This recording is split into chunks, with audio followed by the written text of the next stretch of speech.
Anggota Subdit Jatan Ras Polda Sumsel yang mengetahui keberadaan AG, Siko tersangka di PO kasus pembunuhan yang lagi berada di tempat tinggal, langsung melakukan penangkapan di tempat tinggal tersangka di Lorong Manggis, Kelurahan 36 Milir.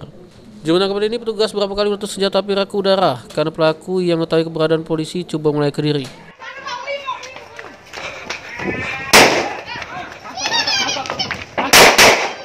Ini, masuk pintu nih, masuk pintu nih.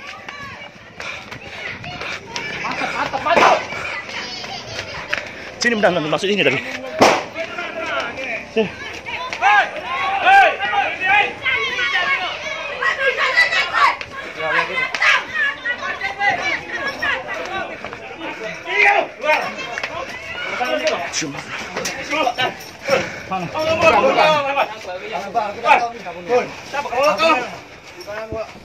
Pas petugas masuk ke lorong di TKP, ternyata ada Siko personil Subdit Jatan Ras Polda Sumsel bernama Bribtu Agus yang melakukan penyamaran sama coba melakukan pekerjaan terhadap pelaku sedang kena tujak oleh beberapa wong yang coba menghalangi Bribtu Agus sewaktu melakukan pekerjaan, yang mana akhirnya Bribtu Agus terkapar dan berdaya selanjutnya dilarikan ke Rumah Sakit Bayangkara Polda Sumsel, sementara pelaku berhasil melarikan diri.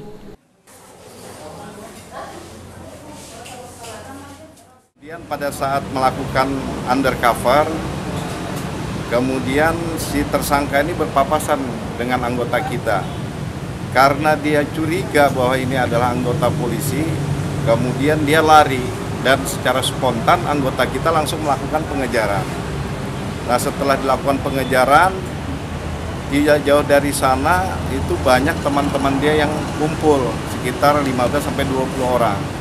Nah, dia meneriakin anggota kita sehingga kawan-kawan yang ada di sana ini melakukan pengeroyokan kepada anggota kita, sehingga anggota kita mengalami luka, cedera, yaitu ada 3 tusukan di punggungnya.